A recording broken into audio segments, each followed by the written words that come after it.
So I've heard players say, including myself, I feared Mike. I've heard players in your generation say they feared Kobe. I've never really heard any players say they fear LeBron.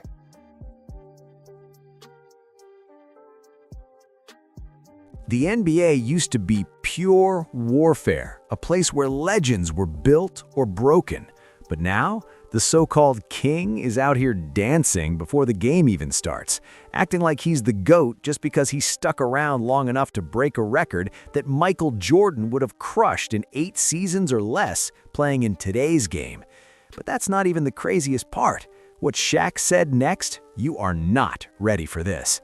Because the game is different. Like, I want people to understand and our fans to understand that Shaquille O'Neal has reached his absolute limit between the Diddy parties, the feminine outfits, and the flat-out disrespect to legends who bled for this game.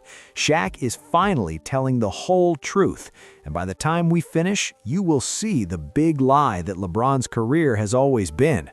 Real fans remember what this league was: psychological warfare, men who gave everything, every single night. It was straight-up war, but LeBron turned the whole thing into a high school talent show. If you have not seen the clip yet, you need to watch this. I'm a goofy-ass 41-year-old kid. Oh, it gets worse.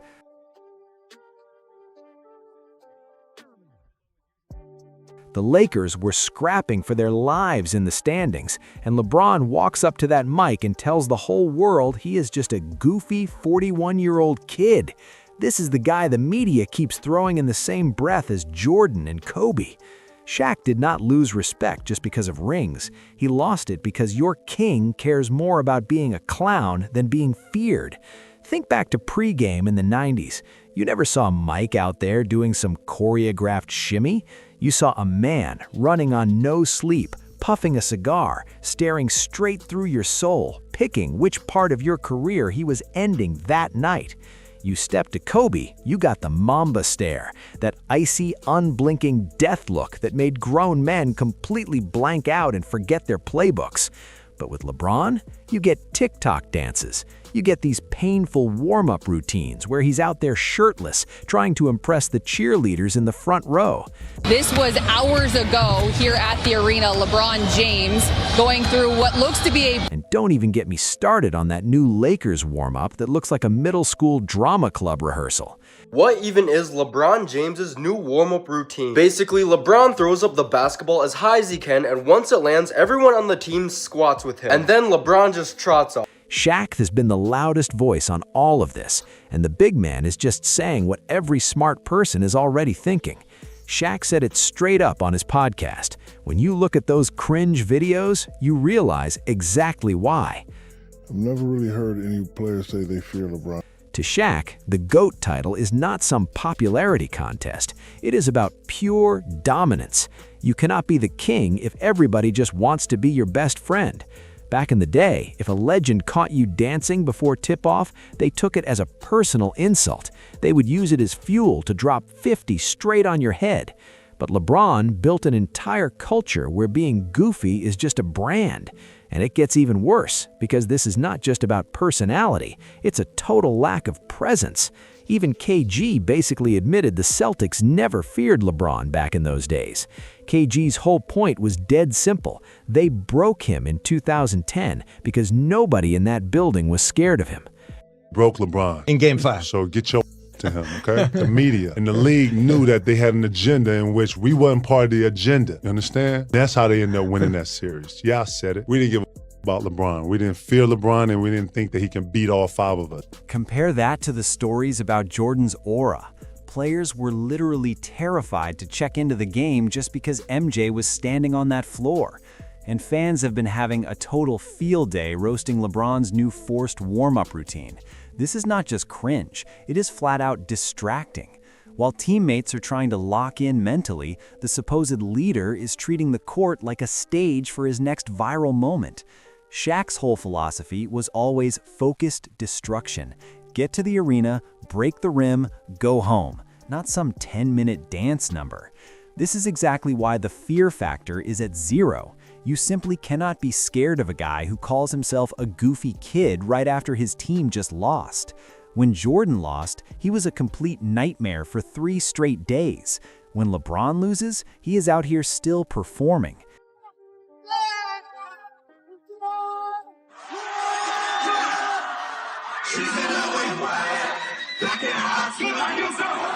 Legends like Shaq do not just hate the numbers, they hate the vibe.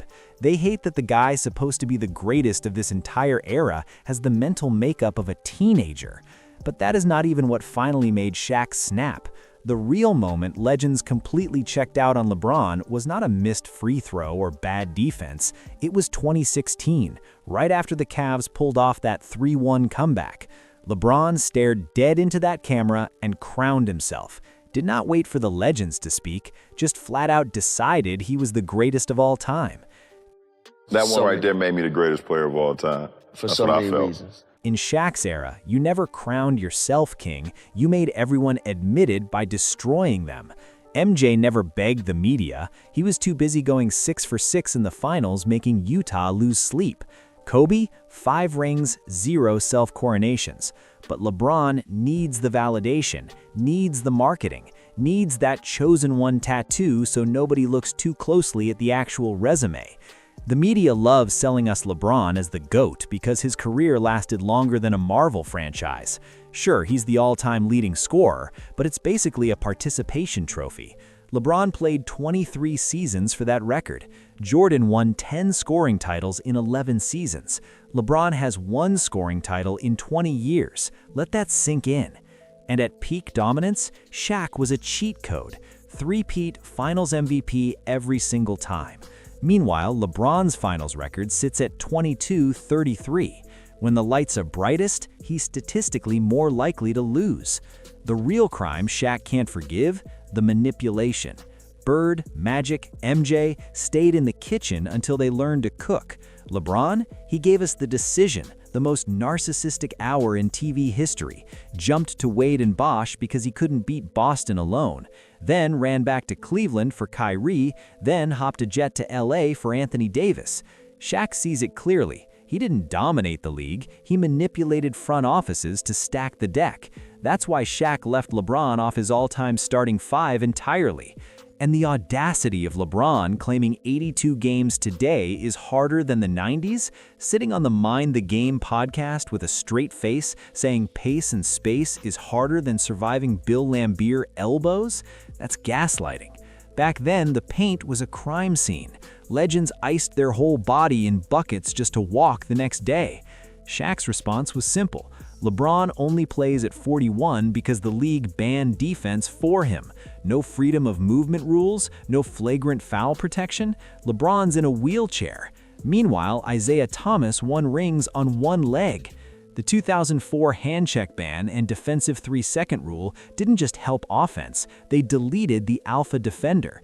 Shaq said it himself. In today's league, he'd average 60 points and 30 boards because nobody could touch him.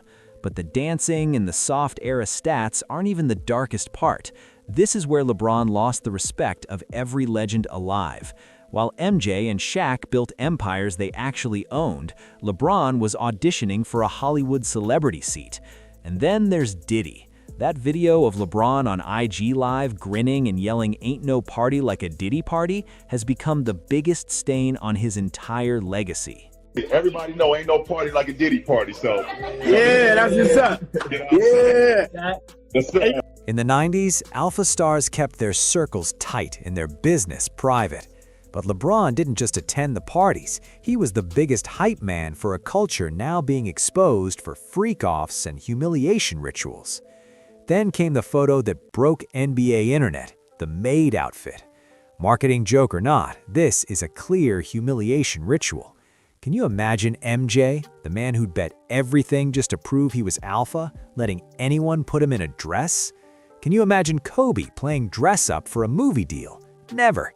But LeBron proudly promoted this culture, and even his biggest fans simply can't defend it. And speaking of fans, nobody has taken them for granted like LeBron. You can't be king if you only wear the crown when everything is perfect. In 2025, LeBron hit a career low that ends this debate for anyone with a brain. On February 10th, he missed a game against the Spurs with left foot arthritis, which officially knocked him out of All-NBA and MVP honors under the league's new 65-game rule. For the first time since 2005, LeBron is not an All-NBA player. Not because he lacks talent, but because when he is needed most, he simply doesn't show up. And the whole time he's been on his podcast trashing the 82-game schedule like it's some kind of human rights violation. But, sometimes if guys are not able to play, the guys are literally not able to play. It's not like we're like shitting on, national televised games. In the 80s and 90s, 82 games meant 82 games, period. No biometrics, no soft tissue metrics. You played because that was the job. Larry Bird played with a herniated disc so bad he had to lie face down on the floor just to stop his back from seizing up. Isaiah Thomas dropped 25 points in a single quarter of the finals, hopping on one leg with a broken ankle. Kobe won a championship in 2010 with a broken index finger on his shooting hand. Didn't ask for a night off, just relearned how to shoot. And Jordan? MJ played all 82 games in 9 different seasons. 9. At age 40, playing for a Wizards team going nowhere, he still suited up every single night because he felt he owed it to the fans who paid to see him. Jordan's mindset was simple. First and foremost, I never wanted to miss a game because it was an opportunity to prove. It was something that I felt like, the fans are there to watch me play. I want to impress that guy way up on top who probably worked his ass off to get a ticket. And that brings us to the most toxic part of LeBron's brand, the PR machine. The legends aren't bitter. They have no reason to be. They already achieved enough individually. They're just exhausted. In late 2025, Charles Barkley finally went off on the Bill Simmons podcast and spoke for all of us. But for him and his guys, if you don't say he's the greatest ever, it's like you could commit treason. Barkley was calling out the brain rot of modern media. You point out that MJ has 10 scoring titles in 11 seasons, while LeBron has just 1 in 23 years. And LeBron fans act like you committed a crime. That's just the plain truth. Even Kareem Abdul-Jabbar, the man whose record LeBron spent 23 years trying to break, has had enough. Kareem publicly called LeBron's behavior embarrassing and beneath him, especially those childish social media posts. When the man who invented the skyhook tells you that you're dropping the ball, it's a wrap. With LeBron, all we see is a guy who protects his $2 million a year body more than he protects the integrity of the game. You can have the points, you can have the counting stats, but you cannot have the respect of the men who actually built this game. But the worst part, the thing that makes this whole conversation feel like a bad joke? 2011. Old school fans, this is your holy grail. First year of the Miami Super Team. Heat were heavy favorites. LeBron was in his prime. The whole world was ready for the showdown of a lifetime. Instead, we got the biggest choke job in professional sports history. LeBron didn't just lose, he flunked, averaged 17.8 points for the whole series. And check this out, Game 4, series on the line, he scored 8 points, played 45 minutes, and went 3 for 11.